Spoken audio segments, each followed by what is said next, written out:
from our manual system, which is currently still operating until the automated system will be fully launched probably next month with results as soon as May or June. So based on the manual system, I just grabbed those statistics.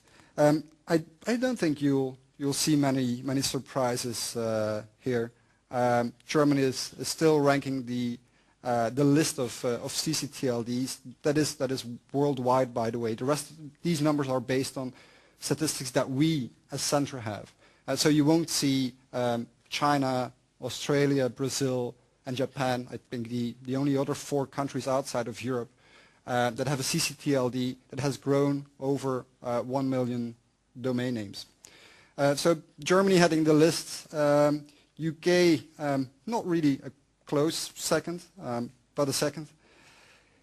The one thing that I was a bit surprised of is that the Dutch people are catching up very quickly again with .eu after the launch a couple of years ago. If you see the year-over-year growth, that's January 2007, January 2008. The Netherlands have grown with 22%. Italy, a very stable 4th in our ranking list. Couple of other figures. Strongest growers are France, Spain, Portugal, and Russia. Almost all of these impressive increases can be attributed to a change in policy. Whether it's a mere liberalization or just small changes that made it easier for registrants to get hold of a domain name, but most of these can be related to policy change. In Spain, another aspect that might be relevant is the introduction of IDNs. In total, within Centre, we have now 8 CCTLDs that have grown larger than 1 million domains. You'll see the list there.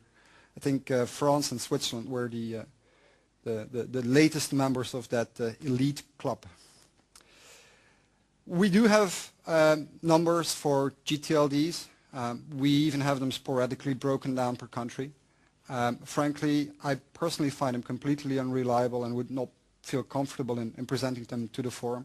But we're working on that. We had initial contacts with some of the GTLDs, also Centre members, to help us sort that problem. And I'm sure that they would be very interested to have a much more reliable tool than dailychanges.com.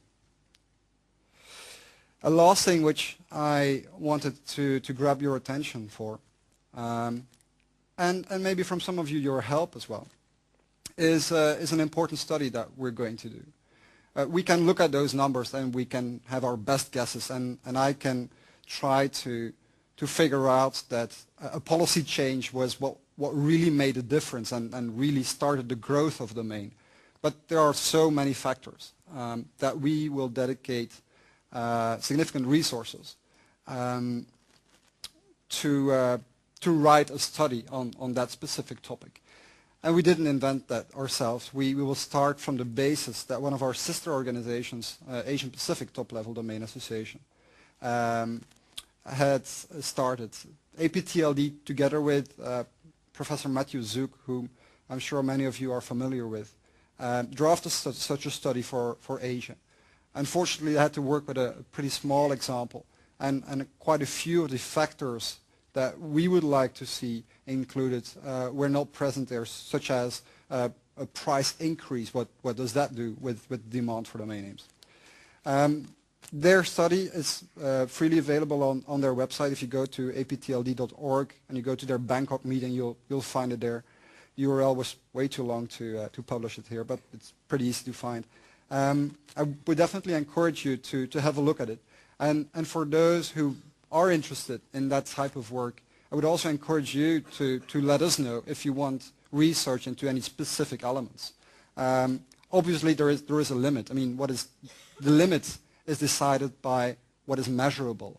Any nationalistic feelings, for instance, might help in selling more domain names. but it's something that's not really tangible, and we shouldn't include it in the study. But if you have any ideas on different factors that you do not see represented in the APTLD study, feel free to give me input. I actually forgot with my last slide here, and I just realized that. I had a question for the audience, and there are no prizes to win apart from the esteem from the rest of the audience. But does anybody of you know, if you're looking at statistics, what country has the least number of people for one single domain name? So if you divide the total population by the number of domain names, which country would have the lowest number? Any guess? Vatican? No, not. But it's pretty close. Well, not geographically, but the number is pretty close. It's Liechtenstein. So congratulations to our colleagues from and our members from Switch, doing a real good job there. In particular in convincing the government to be a big domain name holder. The country. So I mean, and this type of information, we need to see more. Number of domain names per on the population, per e-commerce expenditure per country, compared to the internet and broadband penetration. I'm sure it will give us much food for thought and ideas on how to expand the rollout of CCTLDs in Europe. So briefly back to the study. Have a look at it if you want it in full detail. But with the approval of APTLD, I'm very happy to give you just the 4 bullet points that form their conclusion.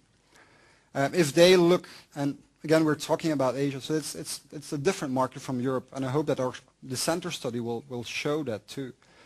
But if they look at the domain names and the uptake in different countries, they see that GDP, uptake of GTLDs are key factors in the demand for domains.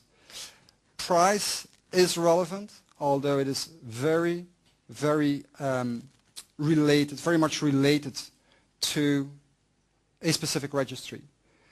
And it seems that the older the registry is, the longer it has been liberalized, the more price sensitive the registrants are.